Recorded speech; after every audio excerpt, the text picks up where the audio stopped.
Me, it's your boy, the Louisiana Country Boy, coming at you live once more again. Also, what I need for you to do, sit back, relax, put on your headgear. All my worthless 2 cents is about to put something in your ear. Hey, your boy is here. Your boy is here. Happy Wednesday to each and every one of you. Happy Wednesday to each and every one of you. Man, it's Wednesday. It is the midweek. It's midweek. It's almost over. Look, I was just looking at this whole thing. Boy, the month of July is almost over. Then I just understood. Did y'all know that summer is almost over for the children? It's almost about time for them to go back to school. Boy, I tell you, time be flying. I mean, time ain't waiting on no one. Time ain't waiting on no one. Man, well, I wish y'all a happy Wednesday. Y'all see Ole Country Boys up here by myself. So y'all know it ain't much for me to say, but I won't be before you long. I'm just going to pop in and I'm going to pop out. Drop a word. As they've been saying it, drop a old nugget or something to you, and hopefully that the words inspire, encourage, and uplift you. Hopefully I give you something that you can gnaw on for a minute, piece out a steak that you can chew on for a second, something that might give you some lasting. As I do 99% of the time before I come up here, I sit or lay and meditate and pray and ask the good Lord to use me and to deliver something to you, each and every one of y'all, to deliver it to myself first, and then deliver it unto you. It's there's a lot of things that I have on my mind about a lot of different situations and a lot of things. One, I addressed this earlier in a y'all know. I'm gonna tell y'all something. If y'all don't know, I'm gonna tell you right now. This old boy here, I can't hold water unless it comes to me in confidence. I can't hold water because I tell you what, if I say it in private, I sure say it in public. Look, I was having a conversation earlier today about things that go on and how people are. And I'm gonna talk about this for a minute. Y'all know I don't like to get on the workplace. And it doesn't even have to be the workplace. It could be any place. You know how it is when you go into a place and it's as if they suck your energy out of you. You walk in and your light is shining no matter what it may be. You woke up on, how some people say you woke up on the right side of the bed for a chance. You woke up on the right side of the bed and you get up and you go, and then you run into people who have woke up on the wrong side of the bed. They've woke up with such negative energy. They've woke up with such, and I must say I don't do it for people. When I get up every morning and the good Lord has given me an opportunity to see another day, I am so grateful that when I see somebody, I'm just smiling and happy to see somebody because I see somebody else he has shown grace to. That's what I think when I see somebody. I don't think like, I had to get up. I think like, good Lord, there are some people laying in some graveyards that if they had the opportunity to switch places would be just as happy to get up. But here we are, so many of us have that blessed grace has rained down upon us and given us another day, and you wake up like you went to bed with lemons in your mouth.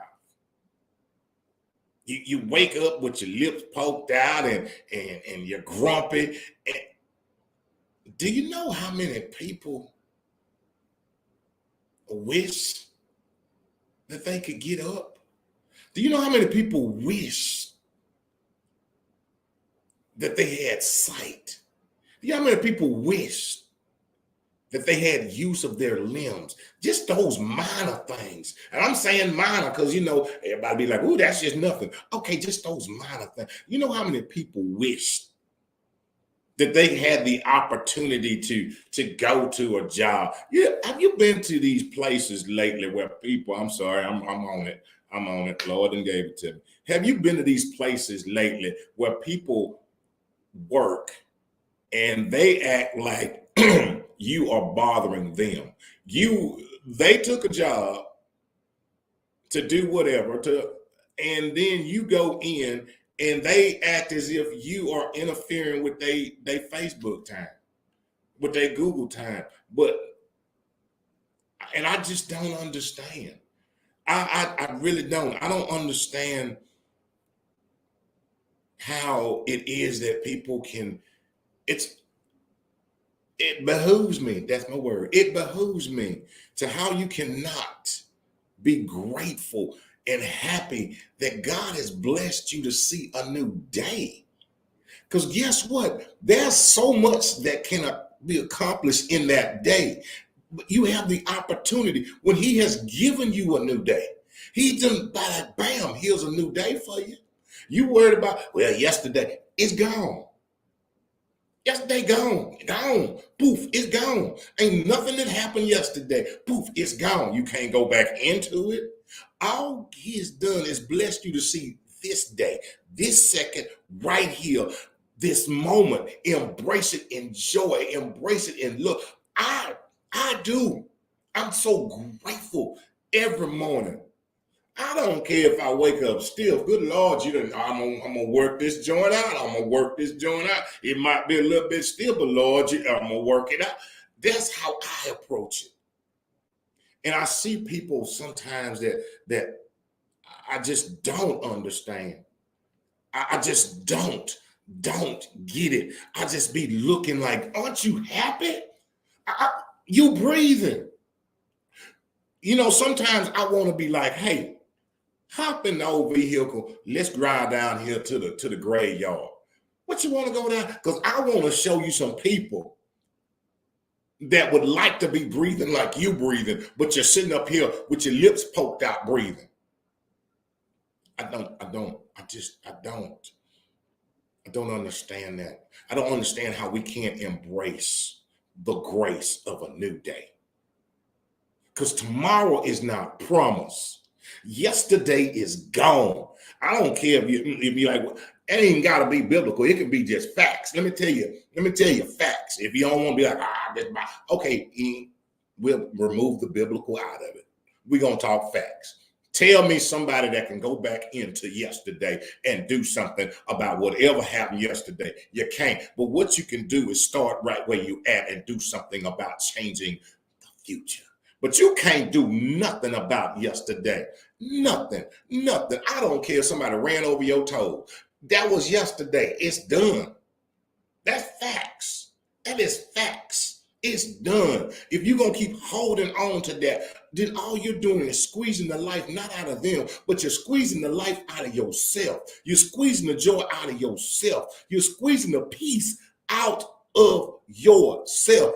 I won't tell you right now, for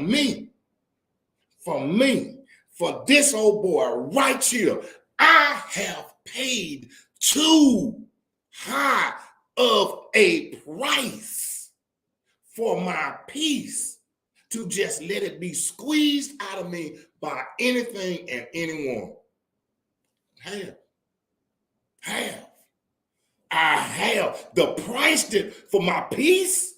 And then I see people just giving away. What is wrong with you? What is wrong? Well, if you don't like how something is, guess what you can do? You can change it. You have that choice. You don't have to sit. If you're sitting around moping and groaning about this, that, and the other, change it.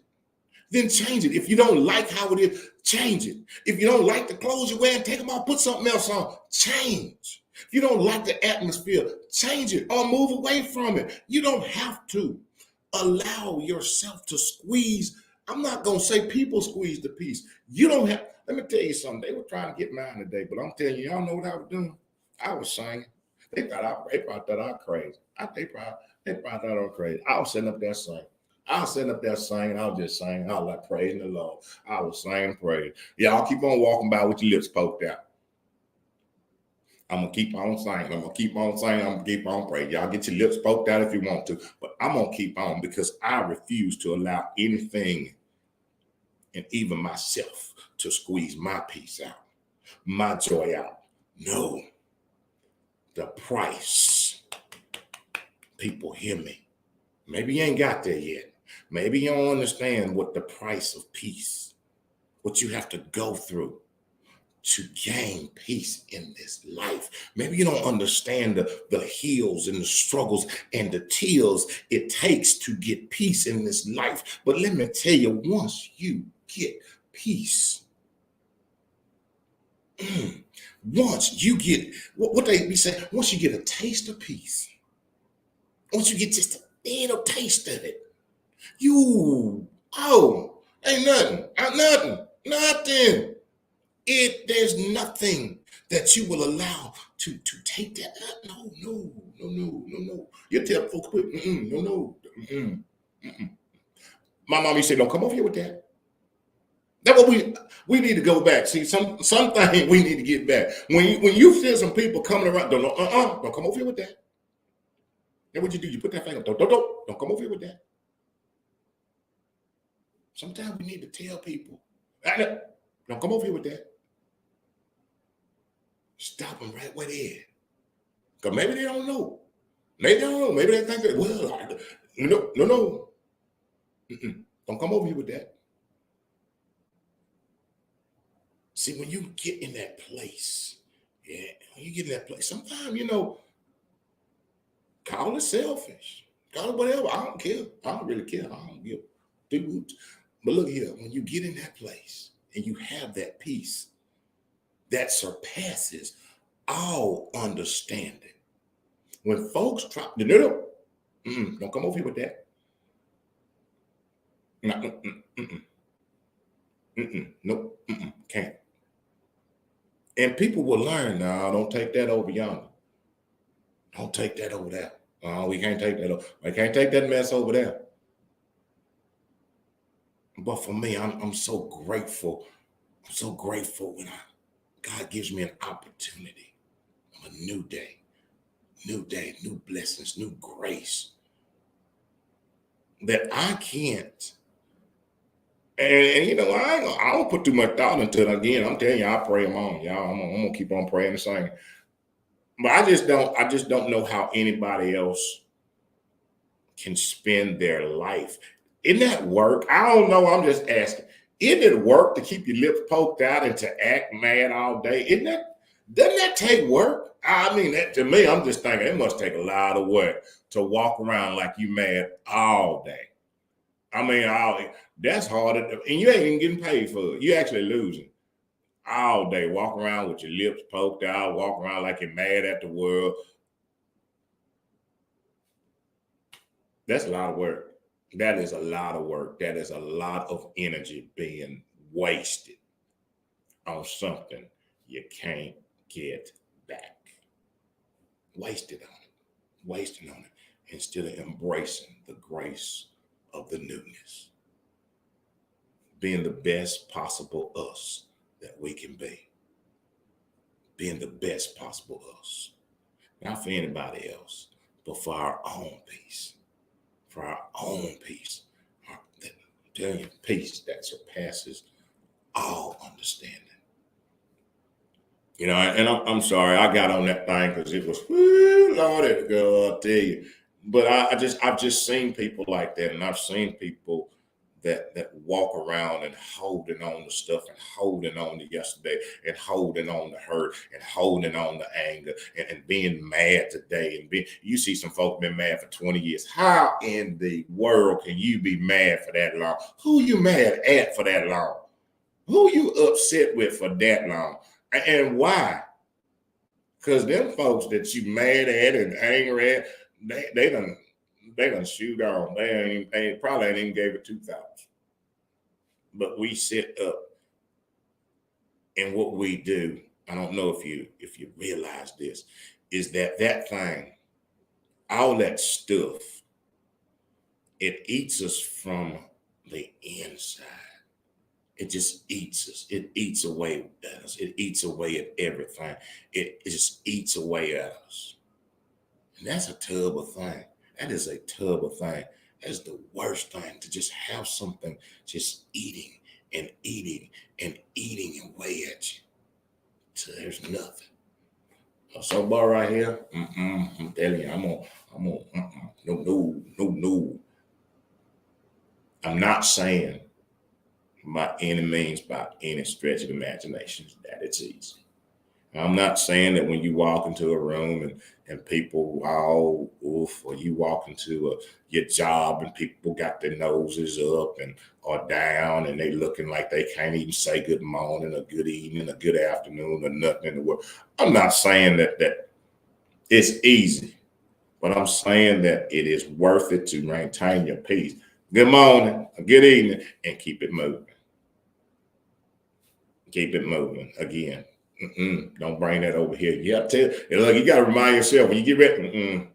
I ain't finna go over there with that. I'm not finna to allow not getting in that pool, because there are people, I do understand. There are people who will try to pull you down to their level, and the only way that they can pull you down is if you go into their area. Stay out of the area, because you know in that area there's a hole. If you know, now you know it's a hole over there. You know it's an old dark hole over there. If you decide to walk over there, don't be mad at them because they pulled you down. You be like, nope, I'm not going over there. I'm not getting involved in that. I'm not. I'm gonna say good morning. I'm gonna say good evening, and I'm gonna just keep it moving.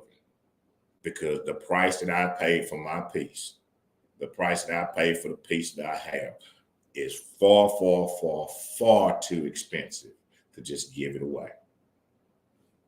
To just give it away. And that's what I think every one of y'all should do. Each and every one of us should understand what we paid for our peace, no matter where you're at. And some people may say, I ain't never had, yeah, at some point in your life, you've had a little bit. You've touched, we've all touched some peace. May have been for a minute, may have been for a long time, but you touched it.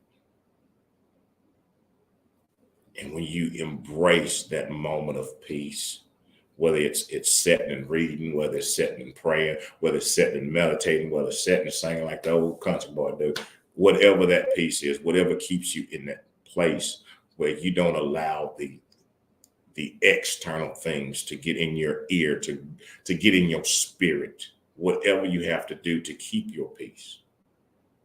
That means you have to get up and walk around the building sometime, whatever it may be, to maintain your peace. And I suggest that everyone should do it. Everyone should do it. Because man, I think that this world is there's a lot of this world that's set to drain us, to pull us down. But we have to remember the price of peace.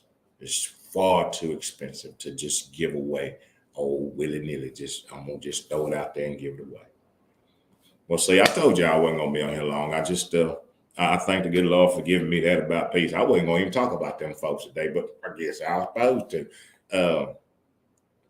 I want to encourage each and every one.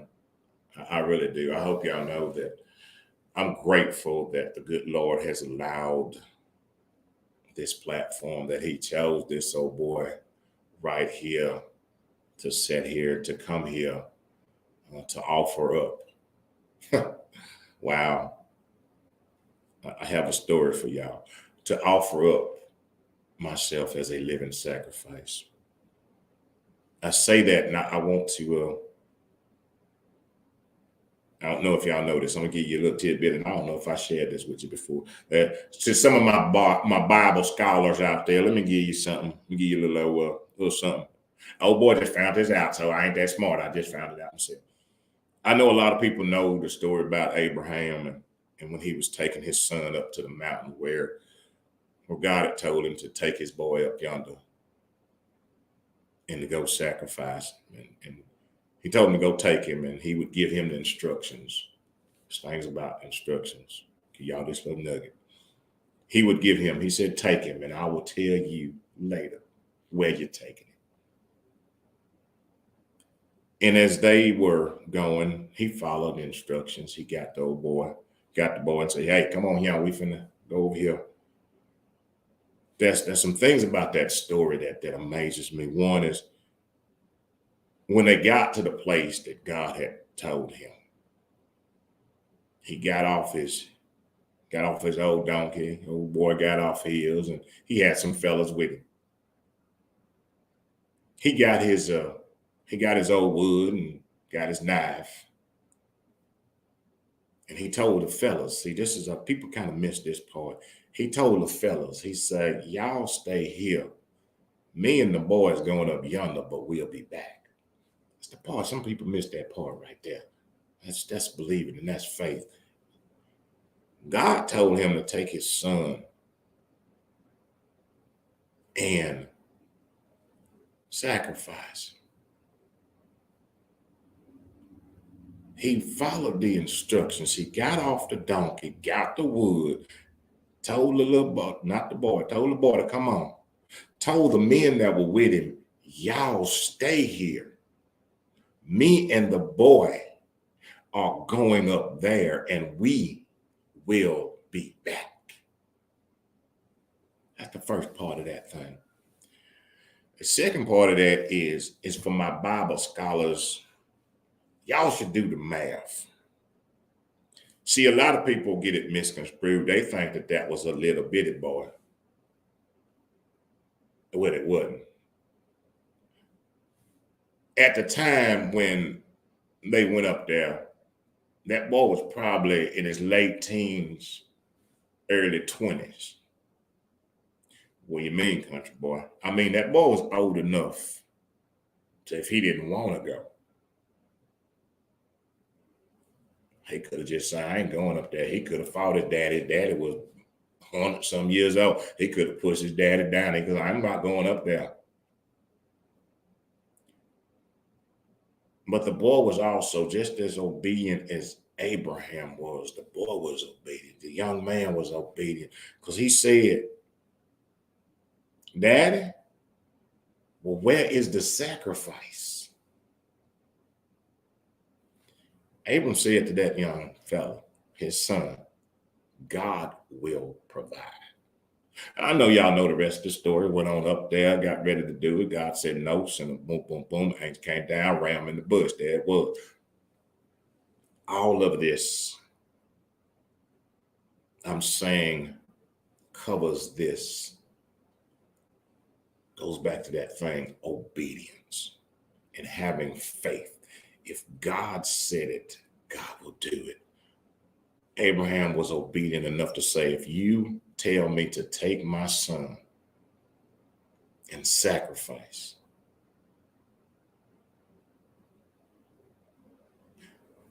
see, I think maybe that sacrifice was, I'm going to sacrifice my will to want something. I'm going to sacrifice my will because my will wouldn't say I would take my son up there. That's what I'm going to say. That's what I'm going to have to do. My obedience is I'm going to sacrifice what I want for what you're saying and believe that you always going to provide.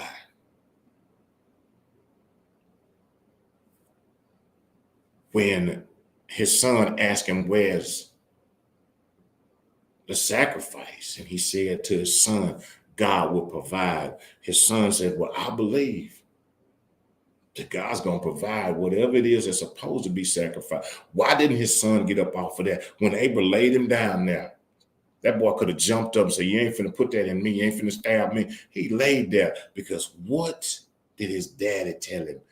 God will provide. As he laid there, saying, okay, I know I'm going to be okay. I can just, if you just think about it, that boy laying there on that altar, looking up with his daddy with a knife. But his daddy had already told him, God will provide. God will provide. See, sometimes we be ready to quit and give up and try to take things over on our own. because we see the knife coming down, or we see the knife up here, and we think folks is after us, or we think this is going to happen. But God has already told us, I will provide. All you got to do is just be still and be patient. And don't allow your problems to overshadow my promise. Don't allow this situation or whatever it may be to be bigger than my promise. My promise is I will provide. If you believe that he will provide, stop jumping up off the altar. If you believe he will provide, stop jumping up trying to defend yourself. If you believe he will provide, stop trying to take over what he's already said I got. If you believe he will provide, if you're living in the promise and not in the problem, if you're living in the promise, not in the problem. If you're living in the promise, you can wake up every day with a smile on your face if you're living in the promise. No matter what it was like when you went to bed, if you're living in the promise, you wake up with joy in your heart. If you're living in the promise, if you're living in the promise, if you're living in the promise,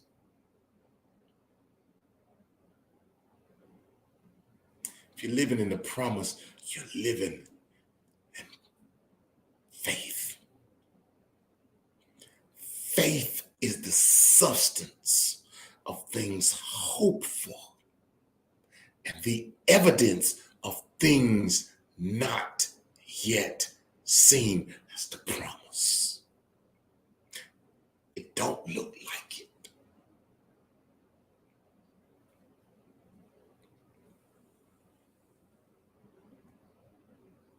But that's the promise. It looks shaky right now. The promise says, I got you. It's hard right now, but the promise says you are the head and not the tail. The promise. Are you living in the problem? Are you living in the promise? See, let me tell you what the promise. If you woke up this morning, it's the promise. Because he's a promise keeper.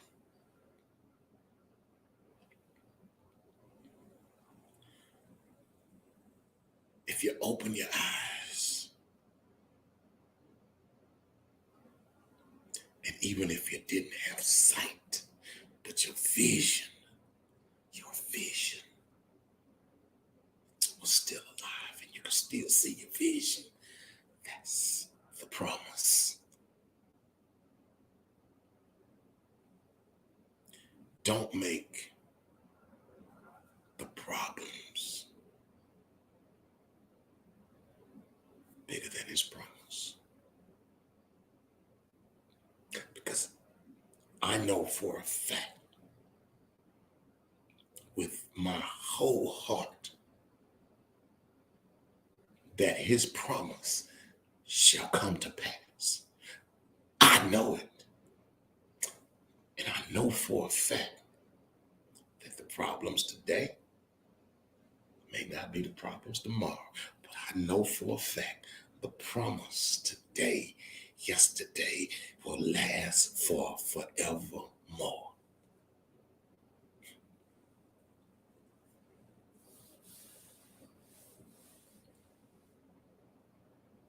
for me. My promise, his promise, gives me hope. His promise gives me joy. His promise gives me peace.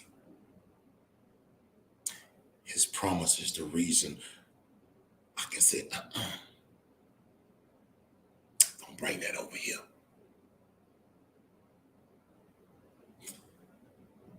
Because that is not a part of the promise. Thank you, Heavenly Father. Thank you. Well, look here. That's all old boy got for you. Man.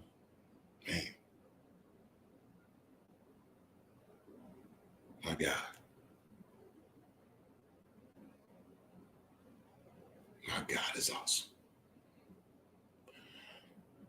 I thank each and every one of you for tuning in. I thank you for stopping by the old table and sitting down with the old boy while I run my old trip trapper. I thank God for his grace, his mercy. And I thank each and every one of you. As I get ready to get on up out you, I'll say this. If God has given you a vision, he's planted some in each and every one of us. He's giving you the vision. Whatever that vision may be, sing, dance, write, business owner, whatever, it doesn't matter. Truck driver, bus driver, influencer, teacher, whatever the vision is that he has given you, whatever it is, don't let people get in your ear. Tell them, not over here. Don't let people try to tell you what you can't and how you should be doing that. You should be doing this over here. That ain't what you. Let me tell you something. If God has given you the vision, you keep pushing. You keep going. Because if he's giving you the vision, he will provide the provisions. And the promise shall come to pass. You just keep on going. And if don't nobody tell you that they believe in you, so boy right here, every time I'm on this, I'm going to tell you, or if I see you, or if I call you, or if I text you, or if I send you a message, I'm going to tell you I believe in you and I support you. Because we all need to hear that every now and again. Every now and again. We all need to hear that somebody believes in us and somebody supports us in our vision and our dream. And this old boy right here supports you. And lastly, but not leastly, I'll say this. If you woke up this morning and you popped open your eyeballs and you looked around and you didn't hear them words, you went throughout the day and didn't nobody call you or text you and tell you, well, you done made it to, oh boy, I ain't got my glasses on, so I can't see what time it is. Well, look here, you done made it to the nighttime hour. You done made it here. And you're going to hear from me right now. Let me tell you something. And I mean it from my heart every time I say it. I love you. I love each and every one of you, whether I know you, whether I've talked to you, whether I have seen you. I love you. And I love you unconditionally. And there ain't nothing, absolutely, positively nothing that you can do about it. I thank y'all very much. I guess we'll be back Monday. Actually, we'll be back Monday for Speak On It with my co-host, Chat with Trina. We have a guest coming Monday. Y'all stay tuned. Thank y'all once again. Blessings and prayers to each and every one of you. Thank you. Y'all have a good night now. You hear? Oh, boy, finna get on up out here now. I'm gone. Finna go over here and find me some chicken.